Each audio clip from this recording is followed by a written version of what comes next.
Hey guys, welcome back. We're going to do BMX Action 1984. It's magazine review time. Before I get into the magazine today, I just want to say that out of all the BMX Action magazine covers, this one is probably my favorite.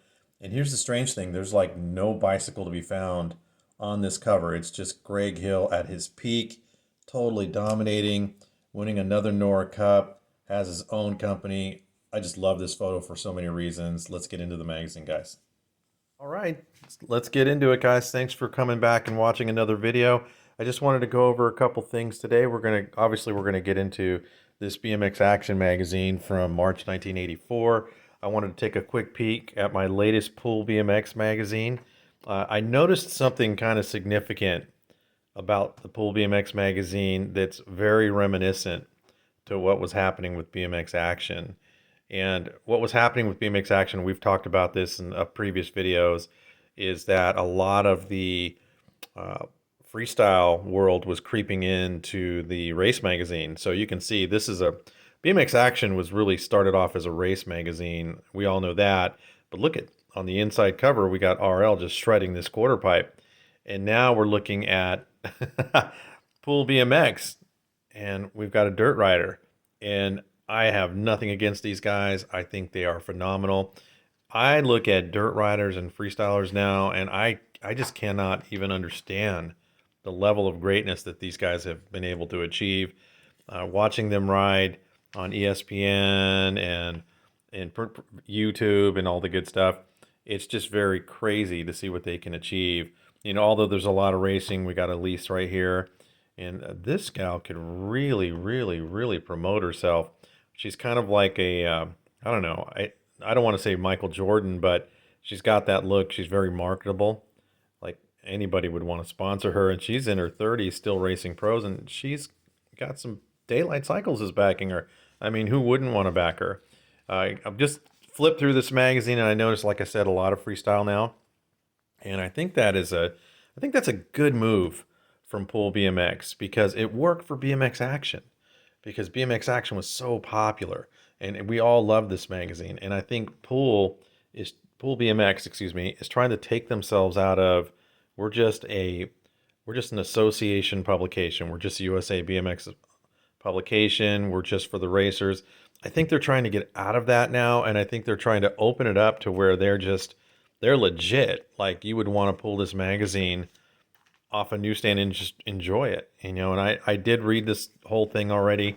I didn't read every single thing, but I did go through the magazine myself, and I try to do like a dry run where I would talk about this magazine. There is so much content in here that it would take me like an hour to go through this magazine. As I was reading it and going through it, I was like, I don't know, guys, this is a lot. I need to practice. Put it to you that way, because as I was going through it, I was like, I don't know. There's so much meat on this bone to go through, and I just didn't know where to start. As I know, you can see, I'm just flipping through the magazine. I really like the static thing, you know, with these kids coming out on the electric bikes. I saw this on the Grands a couple years ago, and they did their own little race series, and I think that's kind of the future of it. I don't think we should get completely away from, you know, human-powered bicycles. BMX racing is very traditional in that way. Once we get too much into the electric motor thing, then we might as well just be motorcycles. But I still think it's really cool. It's kind of a step into a different direction in terms of where the sport can go. And you know, I think e-bikes are cool. I wouldn't mind having one. Look at this guy in the tuxedo. That's pretty awesome. Remember that picture. Yeah, I really think e-bikes are kind of are very cool. I think they're the wave of the future. I wouldn't really mind having one. I've actually considered buying one just to enjoy riding around. And oh, real quick story about an e-bike. I was out riding my bike actually. I was cruising around the neighborhood and I had a good pace going, you know, I'm rolling, rolling, rolling, you know, and I'm like I can hear the tires humming on the pavement, and that's just a real simple pleasure in life is just hearing that tire humming. And this guy must have rode past me like I was going backwards on his e-bike. It was ridiculous. I was like, "Oh my gosh, how fast is that damn thing?" You know. But anyway, I should probably put this aside. And but look at I've gone through, I've gone through page 37, and so far it's just all freestyle. So I think they're headed in the right direction. I really think that is, because I think the creator of this magazine is trying to appeal to the masses now. I'm like, what's popular? What's going to make our sport grow? And you got static with the electric bikes. And look at all they have their own race series now, which I think is pretty cool. You have the e-bike thing, and I was listening to a podcast the other day, and I don't remember whose it was, and I apologize, guys, for that. But there was talk about a mountain bike series and things like that that will bring more and more riders into our sport to utilize our tracks, utilize our gate, utilize our system, and make the sport bigger and better. I think that's pretty cool. I love these jackets. I just never really was that great, guys. I think at my peak I was an average racer. I never really was that great, but I do love the sport. I'm a big fan of the sport. I think I always will be. And I know I've kind of reached my peak of riding some time ago, but my love of the sport's never diminished. Look at this photo. That is amazing. That is so beautiful. That Supercross frame. Wow. I definitely have a love and appreciation for our past. I'm very passionate about it, but I can also appreciate today's sport. It's so much different, because I've raced. My first race was in 1982, and my last race was in 2022. So I can tell you, yeah, the sport's changed a lot, but the feeling is exactly the same. The butterflies at the gate, your legs burning, your arms. Well, now your arms burn from pumping. The nervousness, the excitement of getting out in front. That feeling you get when you get a hole shot. It feels exactly the same now as it did then. And I think the biggest difference really is the amount of pedaling that we did here as opposed to here. Here it's more pumping and manualing and gaining momentum and getting great backside.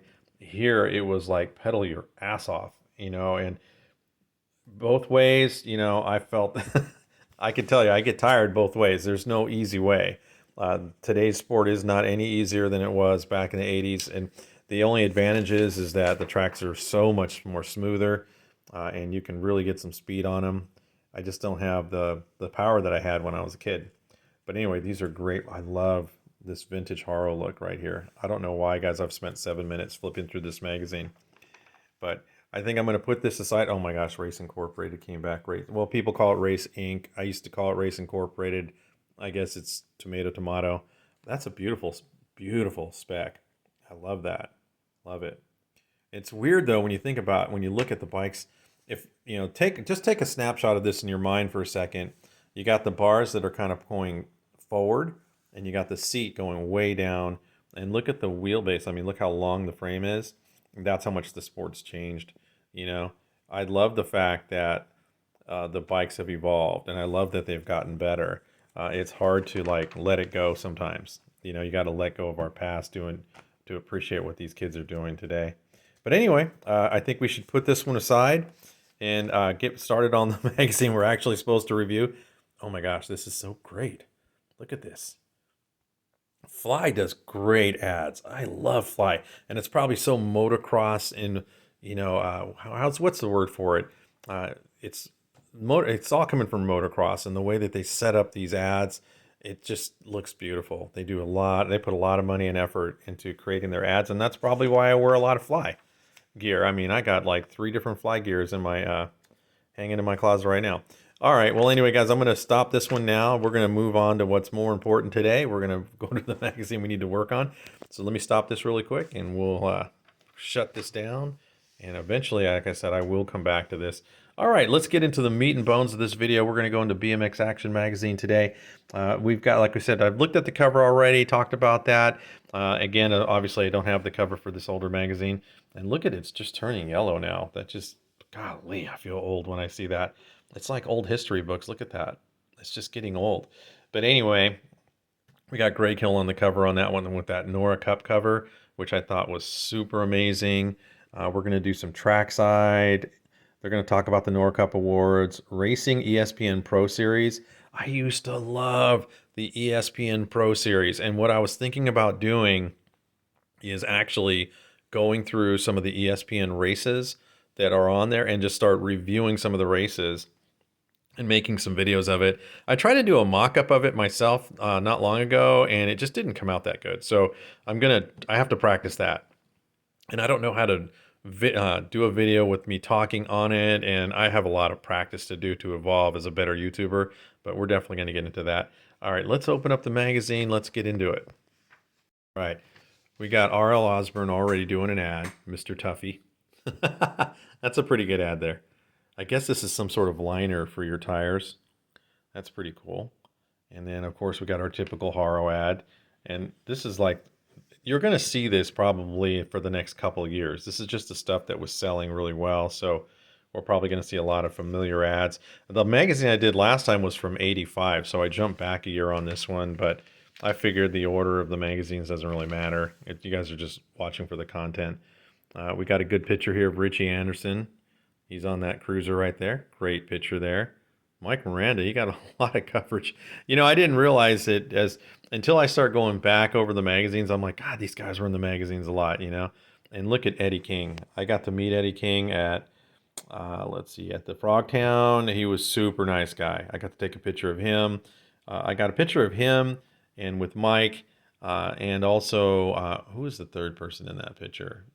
I think I was the third person. So yeah, it was really cool. Let's keep going. All right, we got Thompson up here. It says offer other than Lynn Caston, the president of Redline, being disappointed at losing Stu to Huffy, departing was on good terms. So Stu Thompson, I mean, losing Stu Thompson like that, that's a huge. It's not the fact of just his riding ability, it's his market ability. Stu Thompson was huge in the sport. So to have Stu move on to something else, like to move on to Huffy, it's a big loss for Redline. But obviously, Redline kept on trucking. There's so many iconic riders that came from Redline, and we can get into that later. And we got a good shot here of Billy Griggs. He's trucking on over to Schwinn, so he just left he left CW to go to Schwinn.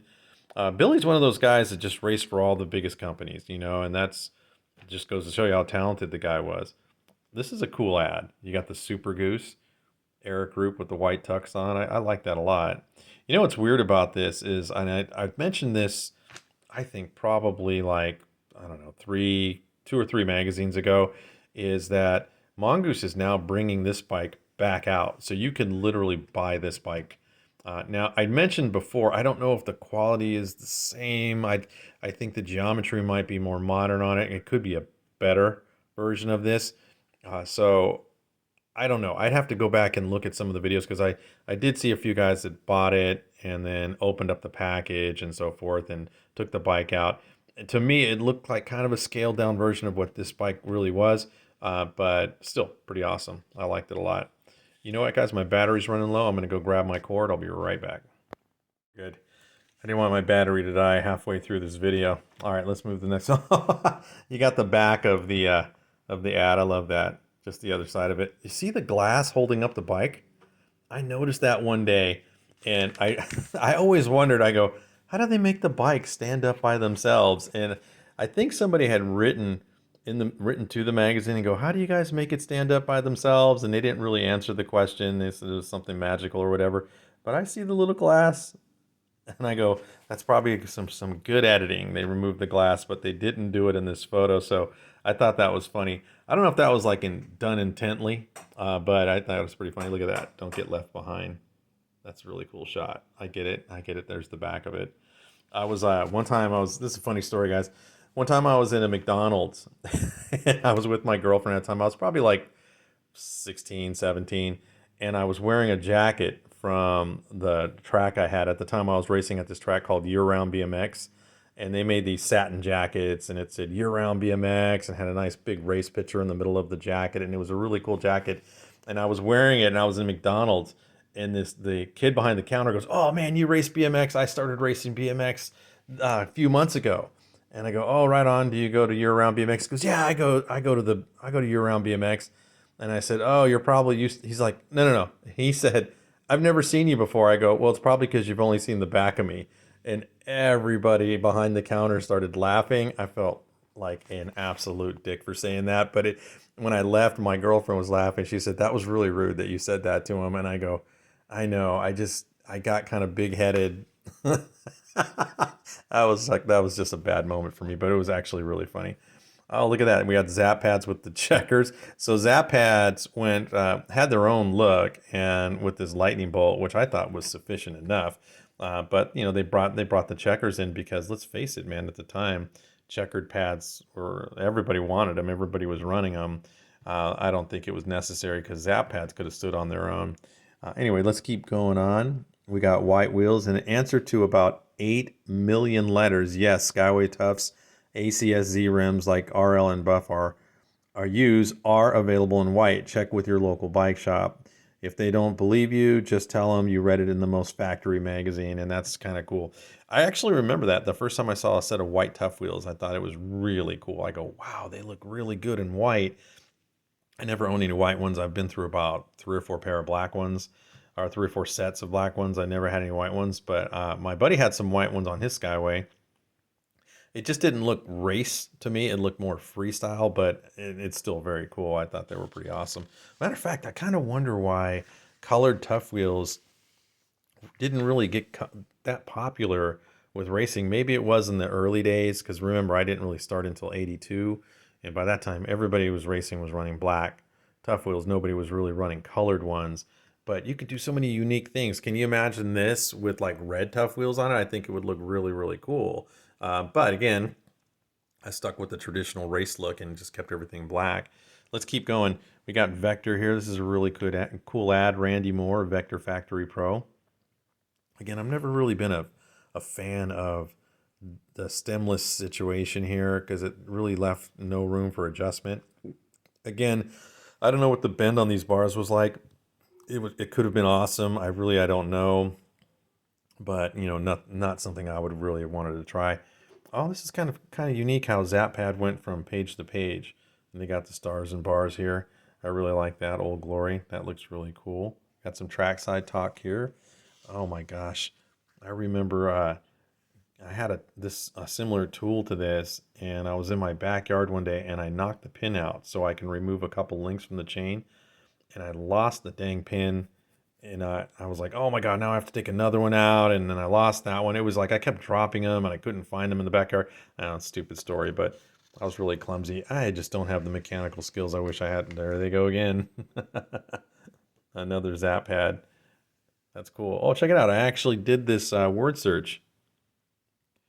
Wow, guys. If you stop and think about that, this word search is like 39 years old. This is me circling and finding all the words and marking all these off. It's so weird to see something that you did as, a 14-year-old and you still have it. You're like, wow, I actually did the word search. That's pretty cool. All right, let's keep going on here. We've seen the Alina seat ad before. And oh, look at this. Reader's photo gallery. The photos are still pouring in, even a few from international radsters. Check them out. This guy was from the Philippines. He's riding backwards, little foot endo there with the one hand, one foot. That's really cool. And this is Peter Cooper from Australia. Now, some of the greatest riders are in Australia now. I mean, so it doesn't surprise me that we've got these guys coming from different countries. I think that's really cool. Oh, what's really weird about the Philippines is I was listening to a podcast and Danny Calalog was on it, and he was talking about his experiences with racing as an American and how he went into the Philippines so he could race on the Olympic team for the Philippines. It was a really cool podcast, and I believe it was the Lane 8 podcast, and you can catch that on Spotify. That's a really good podcast.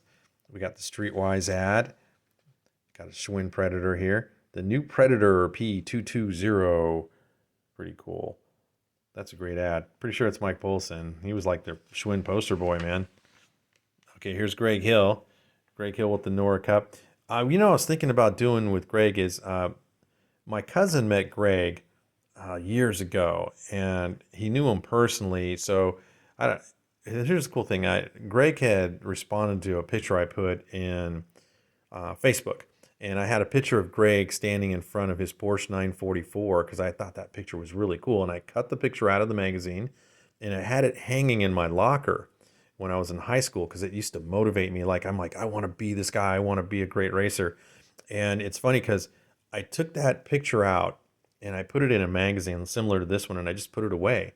Years and years later, I found it, and I go, "Oh my gosh, I still have this picture." So I went in my garage and I hung it up on my on the wall where all my trophies are in the garage, and I took a picture of it and I put it on my Facebook page, and I go, I had this picture of Greg Hill, in high school. I was hanging in my locker. It used to motivate me, and now it's hanging on my wall today. And Greg replied. He thought that was really cool. And I was like thinking, wow, Greg Hill responded to that. And then he actually sent me a copy of his book, and he autographed it for me. And I wanted to review his book. I was thinking I probably should get his permission before I start going into his book and just putting it on the internet. But that's something I might want to do later. But again, one of my favorite writers. And he got the Nora Cup again. This is, I think, believe the second one in a row. And then if you look over here, it has the BMX Action Hall of Fame. And we had seen in the previous one of the previous magazines I did that Mike Miranda had won it. But you can see here Greg Hill won it in 84, 83, and then Stu Thompson 82, Brian Patterson 81, Stu Thompson again in 80, Bobby Encinas in 79. And then you got the Diamondback with 84, 83, and Redline in 82, 81, Mongoose in 80, and Shimano in 79. Now, the bikes, me, like I said, anything that's going to be prior to 81, I'm going to say is going to be a little bit before my time, because I was aware of the sport in 81. I had magazines, I was following it, but I didn't actually race until 82. So anything before that's going to be a little bit before my time. But I can tell you this. I went to a boat and RV show with my parents and my sister, and I want to say it was late 70s, could have been early 80s. And we went to my dad said, "Oh, I want to take you to this because they're going to have a BMX show." And I go, "Oh, really?" And then my ears perked up. Not that I didn't mind going to the boat and camper shows, because I had fun going with my parents to do that kind of thing. But we went into this big room, and it was in the Cow Palace, and they had all these huge BMX Action and BMX Plus magazines. I mean, they were blown up to massive size, and they were hanging all over the walls, and they had all the latest bikes sitting in like this big circled area, and all the bikes were just all lined up, and they were all on stands with lights hitting them, and they were playing some music, and everybody was looking around at all the bikes, and it was something that I'll never ever forget. And the bike show itself was, it probably took us 10 minutes to walk through it, but it stuck with me my entire life. And that's how deep my love is for this sport. Because I remember my dad taking me to this thing, because he knew I loved the bicycles. He took me to it, and I was just like blown away. I remember seeing like a Rampar and a Raleigh Rampar, and I remember seeing Mongoose, obviously. And there was just a lot of bikes that I remember seeing. But that was just a really, really cool moment. And that was, like I said, could have been like 79, maybe 80. But that was really cool. All right, let's keep on going. Oh, this is really cool. So we can see that the Hutch won the Nora Cup for Bicycle of the Year. And I believe that's going to be a Hutch Pro Star, maybe. I think that was like the top of the line bike. And look at that. Bike is like a jewel. It's all chromed out. Love it.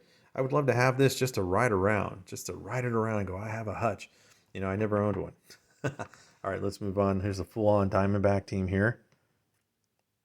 Really cool. All these guys were just such great riders, and ladies, excuse me, were such great riders. I mean, to be on Diamondback, you had to be doing something right. This is really, really cool photo. I love it. And it's probably every kid's dream to see something like this and go, man, I wish I was on this team. Just to sit and stand with all these great riders and wear this gear, it's a big deal. At least it is in my eyes. Let's keep going. Start stomping. We've seen this ad before. For under $200, you can have a Redline 500A, and then it steps up again. These are all really similar ads that we've seen before. 600B and 700B or P. All right, let's keep going. Oh, look at this photo. This is so cool.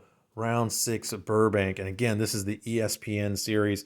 The ESPN series was really, really important to me in the early 80s, because when this would come on TV, we didn't have DVRs. We certainly didn't have YouTube. There was no internet. Your only way of capturing this kind of thing was to grab a VHS tape, put it in the VCR, and go. And I would record these. And you know what I would use? You know what I used to do as a kid?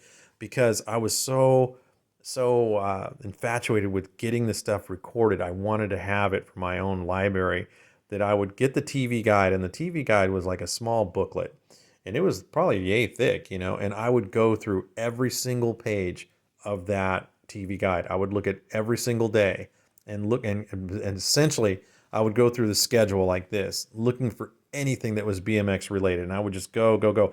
It would literally, guys, I'm telling you, I would sit in my room and probably spend an hour to an hour and a half just going through the entire TV guide to find BMX racing. Once I knew what time it was going to come on, I'd write it down, and then I'd be ready to record it. And I recorded a few of these races, and I just don't have them anymore. I think I might have one left. I don't know what I did with all that stuff, because I would record over stuff too. But man, just to see these guys racing on TV was amazing. And it was corny. I mean, we had honeycomb commercials in there, Jocks Jag commercials, and I remember one of the Jocks Jag commercials, and the guy, they said, your feet stay on the pedal or something like that. Your feet stay on the pedal. I remember that. But anyway, that was just really cool. And this picture is really awesome. You see Eric Roop. He's styling over that water hole. He's got Greg Hill right behind him. Looks like Bobby Woods. And we got Harry Larry back here. And I can't identify the rider way back here. And we have what looks to be an SE rider here. And this is just a really, really cool photo, because look how factory Eric looks there. Man, that is just perfect. Perfect, perfect. Okay, let's keep on going. Oh, these are all great pictures. I picked the right magazine today. We got Greg Hill just sitting here. And it says here, Greg wound up tight for this race and stayed holed up by himself in the GHP van for a good part of the day. And check out the funny shoes. He was wearing some Converse low tops. And look at Pete. Got Pete Loncaravage there. Looks pretty cool. And this is a great photo too. That water hole made for great, great photos. Look at Scott Clark. Awesome. Harry Larry right there. Got a Scorpion rider. I'm sorry, I'm going to have to read to figure out who that is. Looks like Bobby Woods. Who are these guys? Let's take a look. We got, check out Brian Friday, number 5.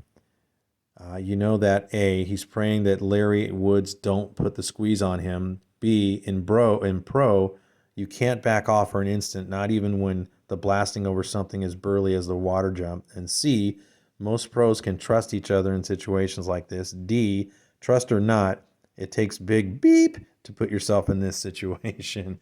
That is just a great photo. This is one of my favorite photos of all time too. Anthony Sewell. I mean, this guy is a straight powerhouse. Probably one of the fastest riders there ever was. Not sure how he passed away. I wanted to research that, and I'm not sure how that happened. And then you got Eddie King here. Now, Eddie was more or less around this time, more or less like one of the rookie pros, but he was in there just mixing it up constantly. He was like really, really cool to see. And it looks like we got a hyper rider here, killing it. Who's the hyper rider? Greg Grubbs. All right. And then it says, Greg Grubbs keeps making ESPN mains and even hole-shotted the Pro Open main, but heavy side King Edward swooped him, and Greg settled for second. If you're going to lose to somebody, might as well be to Eddie King, right? Look at Eddie right here. What I like about Eddie is he's not a tall guy. He's just all power. And, I'm not a tall guy. I mean, if you look at this photo, you can see I'm just not, well, that's really, there you go. I'm just not the biggest guy in the world. So I really pull for smaller riders because I try to emulate them. Oh, check it out. There's Turnell Henry. That's a great photo. Look at this dude, man. He's in freaking rock hard shape, dude. This guy's like a bodybuilder. Great picture here. Toby Henderson. Eddie King. Nobody's seat is slammed. Everybody's seat is up. Here's the track rendering. This is round 6 Burbank ESPN series. There's your starting gate right there. And look at, there is no rhythm section. We're going to go this way, cross over the doubles, come around. Looks like you got a speed jump here over a camelback. And then there's a set of doubles here, but this is something you probably didn't have to jump. There's your water hole. And this looks like pro only. Yeah, the pros take this route. And the amateurs, we would cut down this way, speed jump to double, and then be done. The pros hit the water hole, and then came around here and hit the doubles. And did they do 2 laps? No way. Did they really? Dang, that's crazy. Because I don't see a finish line coming off the pros unless they went back around again. Oh, yeah, they did 2 laps. Oh, my God. So check it out. You come down here, hit this jump, come around here, double, speed jump, camelback, berm, doubles, water jump, make a left-hand turn here on the berm, set of doubles, back to the first straightaway again, doubles. There's the speed jump to camel, back, double, and then finally to the finish line. Oh my God. Just looking at that makes me tired. I'm going to look up this race on YouTube. I know I could find it. That is crazy, guys. Crazy. Got Team Cycle ad. I'm going kind of slow today, guys. I realize I'm about 17 minutes in, and well, I'm probably more than like 20 now. Let's keep going. Oh, this is a great picture. Look at Harry and Eddie there. Great photo. Great photo. I love that one. Dang, all these pictures are great. Look at Sewell. Look how jammed up they are. And these guys were doing a lap and a half, essentially. Man, they were in great shape. Let's go over here. We got, oh, there's Mr. Sewell again. Yeah, if it wasn't for the 3 or 4 crashes at critical times in the series, Anthony would have probably been one of the overall leaders now. Unfortunately for Anthony, the pattern continued in Burbank as he crashed big time in the second semi and didn't make the mains. Wow, that's just great. Love this one. You got your bullseye hubs. Never owned these, but I always thought these were so awesome. Super expensive, even for the time. Okay, we've seen this Ukiah ad before. And then here is our results for Burbank. Greg Hill won it. Harry Larry second, Eric Group third, Bobby Woods came in fourth, Pete Lonkarovich fifth, Eddie King sixth, Toby Henderson seventh, and Greg Grubbs number 8. It's weird because if you look at Pete Lonkarovich for a second, he came in 5th, made the main. This is 1984. This guy is about to blow up. You know, I'm telling you, I think 85, 86, 87, he just became this monster. So he's just on the verge of going super, super big. Overall overall points, though, after 6 rounds for the ESPN series, Greg Hill was leading at 270 points, and then you had Eddie King sitting second. Remember, Eddie's kind of a rookie. Harry Larry is tied with him for second at 210. Brian Patterson 200, Eric Group 200, and Pete Lonkarovich 150, sitting number 6. Toby Henderson 7th at 130, Anthony Sewell 8th at 120, and they said he had quite a few crashes. Greg Grubbs sitting 9, or tied with 9th with John Pine. And one of the only races I have left, John Pine won that one. And I think it was Waterford Oaks or something like that. That's the only one I have left on VHS. There's the Tioga ad. Another Amy grip ad. This is giving you an idea that they make grips for the little guys and for the big guys. Pretty cool. We got the anodized checkered pads by Flight. So everybody's trying to get into the pad game. I love this frame. Again, I've talked about this phase 1 frame probably 2 or 3 times already. It's just so cool looking. I don't know how functional it was or if it really was a good bike at all, but style-wise, it definitely was pretty awesome. Got your Tough Neck ad. We've seen this plenty of times. No, nothing new there. And then, of course, here's the CW ad with the phase 1 frame that we were talking about. And then we got another Vans ad. Little ankle protectors there. Those are pretty cool, actually. Never worn, but I think they're pretty cool. Then I've seen this one before, the SE ad. You know, SE making it we make it happen. Such a cool ad. Scott Brythop, man, guy who started it all. This is really, really iconic. Let's keep going. Oh, look at this Eric Group ad. Or I'm sorry, interview. This dude is jumping uphill. This picture always messes with me because he's coming uphill and he's launching. So it kind of gives you an idea of how far down did this hill go. He must have been hauling ass because he's up there. Is running that profile. That looks really, really cool. He was 20 years old at the time. 5'6", so he's my height. 147. Northridge, California. Current ranking 1984 NBL National #1 Pro. So he was the #1 pro in the NBL, and he's still racing today, and he's doing really well today. I see him all the time on YouTube. Eric Roop. One day I'm going to do a review where I'm just going to go through the whole interview only, and just do a short one like that because I don't have time to read these because obviously this was taking me a long time. I'm not shutting my mouth enough. Here's his bike. That thing is awesome. Dang, I love it. I wonder what the weight was on this. I know our bikes weren't the lightest. I know they were pretty light, but it's not going to show the weight on it. Unfortunately, that's not in the stats, but very, very cool looking. JT ad, really typical stuff. We've looked at this one before, so we'll keep on going. More of the Eric Group. We got the profile ad that we've seen previously. Very cool. Oh, what are we testing now? Schwinn Predator Competition. Grade double A motocross machinery. I love that. Oh, check it out. Now, this picture here is awesome because it's RL. He's doing the flatty. You love the tabletop. He's on the Schwinn Predator. But if you look real closely at his jersey, you can see the red line right there on his jersey. I think that's really cool. And I think it's significant because you figure this guy is not a racer, but now he's sponsored by Redline. So whatever he's going to do, whether he's going to be doing a test or if he's doing a freestyle, any sort of freestyle how-tos, being in the magazine, Redline's 100% backing him now. Very, very smart move because this guy was all over the place magazine-wise. It's really weird. Speaking of RL, I was listening to the Dirty Knobs podcast. They were talking a little bit about Mike Buff, and apparently Mike Buff was a really good racer. I didn't know that about him. They said he was pretty fast.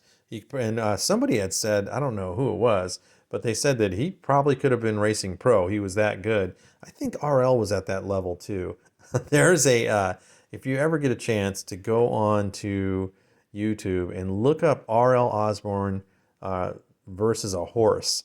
And there was this show in the 80s called That's Incredible, and he was on it. And in that show, he literally was racing a horse on his BMX bike. He was running, I want to say he was on it could have been a Team Murray, but he had tough wheels on it and everything. And they made this track that was basically out of wood, and they had a starting gate, and he was hauling ass. I go, this guy he could have been, probably was a pretty good racer. I don't know much about his race career though. Oh, there's Mike Polson. Speaking of great racers, that guy was awesome. I had this helmet, that RT Bell open face helmet. I had that helmet.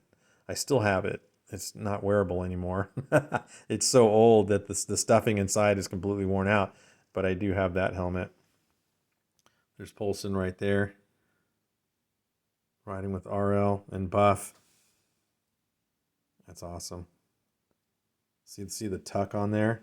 These guys, they may be freestylers, but they look a lot like racers. They're just great overall riders. And of course, Mike Polson was just one of the great ones.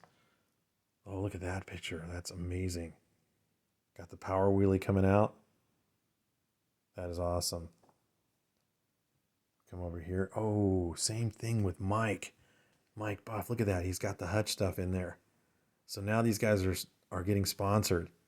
It's little details like that I didn't notice before. How cool is this photo by Bob Osborne? Bob Osborne was on the Dirty Knobs podcast on their last show, and that was an awesome interview. I think it's 2 hours long too. I went on a long walk. I think I walked for like 5 miles, and I was listening to every single word that guy said, and he really took this magazine serious. You can really tell by the way the magazine is laid out here, but he had a passion for this magazine. He wanted this magazine to be like none other, and it definitely worked.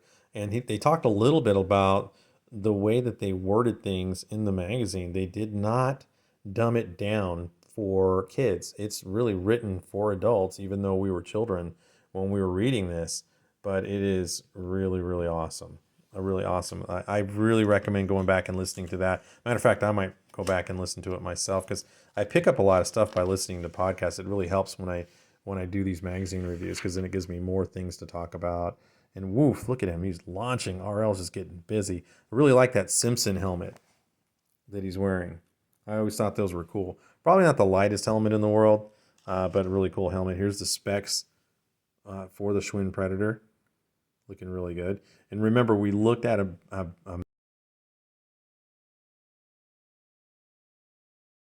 bike. I think it was the Race Inc. and Pool BMX. And if you look at the way the bike is made now, look how short the wheelbase is, first of all. The seat is up, and the handlebars are actually forward, are going this way as opposed to this way. So you can see the setup is way different. Although the bikes look very similar, when you look at them closely, they really aren't. You know, it's just the way things have evolved. It's great. I think it's great. All right, let's keep going. Oh wow, look at those handlebars. I never noticed that. They have a V-line bar on it, kind of similar to the red line V-line bars, but look at it goes over the top of the bar like a CW. Never noticed that before. I don't know how I overlooked that. And I've never seen anybody run these bars. So how popular they were, I don't know. I just never seen anybody run them. And then they got they actually have 3-piece cranks on it. What does it say here? Do you believe it? The Sagino AT cranks and spindle survived the test intact. These babies are tough. Maybe at is short for A team. Oh, maybe. Oh, that's a nice. Look at the welds on that. That's really nice. It's weird because when I was a kid, right away when I would look at somebody's bike, I would look at the welds on the bike, and if the welds were really beaded and nice like that, I knew they were riding a quality bike. That was like one of the telltale signs right away.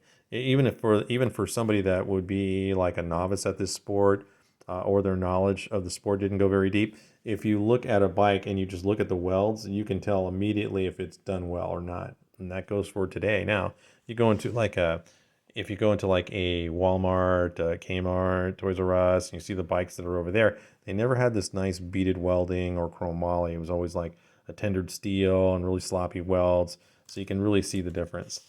You got the Sugino. Really cool. Oh, I love this. Look at that picture. Haro's corner. Haro aims the pin at skate parking. Man, that's so awesome. Love it. There's Mike. He's got his glove stuffed in there to give him a little bit of muscle action. That's pretty funny. He said, "Where'd your other glove go, dude?" All right, let's keep going. The Piranha. Ooh, I think I've seen this one in another magazine, Ross Bicycles. Looks pretty cool. Can't complain. I think it's a cool bike. Of course, man, I'd hate to be the ad before the GT ad, because you look at that bike and you go, you think to yourself, oh, maybe I'll get this bike. It's pretty cool. Then you turn the page and you go, never mind. This one's next level, man. Guys, I am so sorry this video is taking so long. My throat is starting to hurt, so I know I'm talking a lot longer than normal. We've seen this ad before for the gear. Great photos. And then the IRC. Again, this is an ad that we've seen previously. Lucky for me, because I'm getting tired. Mike Dominguez. Wow, look at this. He is jumping from pipe to pipe here. So awesome. Look at the white tough wheels. We were talking about that earlier. Got the whole Mike Dominguez ad or interview here. Very cool. I'll check that out. 1, 2, 3. Oh, busted. Love it. Looks like he just did a big aerial, big 180. Look at this picture, guys. That's awesome. Above the coping, man, he's getting all tabled out, crossed up. Love that. That's just a great photo. Dang, look at this backyard. That's really impressive, man. Just all ramps. I wish I never really rode ramps. You know, I wish I would have got that skill. It looks like a lot of fun. I remember this ad. I think this is Mike Buff in this ad. I want to say it is. I could totally be wrong, but I don't think I am. And he's all tucked out in. That's really cool. There's the cranks right there. I remember this ad really... Oops, sorry, it's a little fuzzy. I remember this ad really clearly. And this ad we've seen before. I think this was in one of the first magazine reviews I did. This is a really, really cool ad with the Formula race car on it. And it moves on over to this one. It's weird because you see a lot of the same ads in the magazines in the course of a year. So you're going to get used to seeing kind of the same thing. But with BMX Action, I like that they tried to make it better every time. And that's one thing that Bob Osborne had said in that interview. He said, no matter what, my next magazine had to be better than the previous magazine. That was their absolute goal, was to make sure their magazine was always better than the last ad.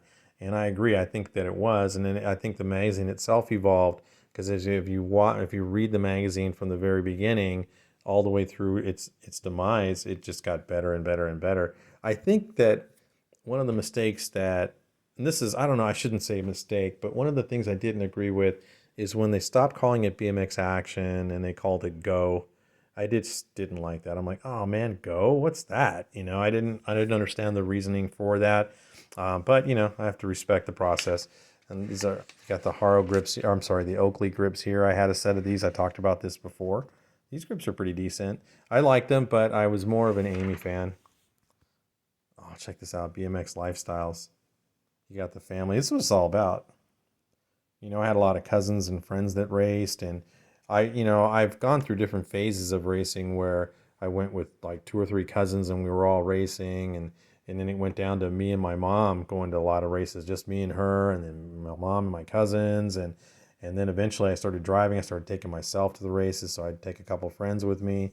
So it evolved over the years, and then it got to the point where, when I started racing in my 40s, I'd just be by myself. I was only doing it for me and enjoying going to by myself, because I had just got divorced, and I remember I didn't have a lot to do, and I was getting kind of bored and depressed.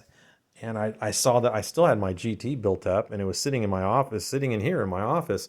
And I was like, man, maybe I should just race. I knew that there was a track not far from me. It's about a half hour from where I live. So I said, you know what? Screw it. I'm going to do it. And I went and I raced. I didn't practice. I didn't train. I wasn't ready to race. I absolutely got my butt kicked. I hurt my back. I flipped over the gate. I did everything went bad that day. But I went home thinking, I'm a racer again. I did it.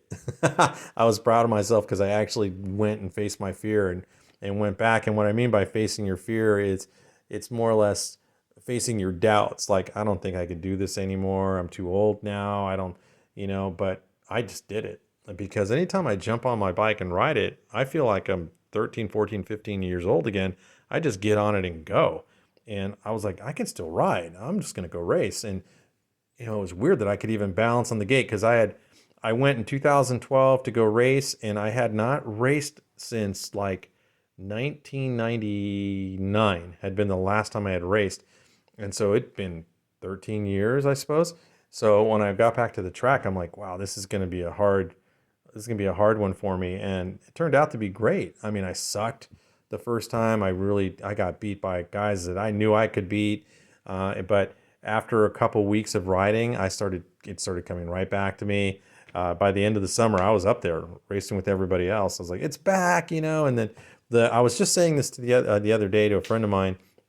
The hardest part about BMX racing is when you put it down and decide, I'm going to take a break for a little while, and you don't ride for a long, long time.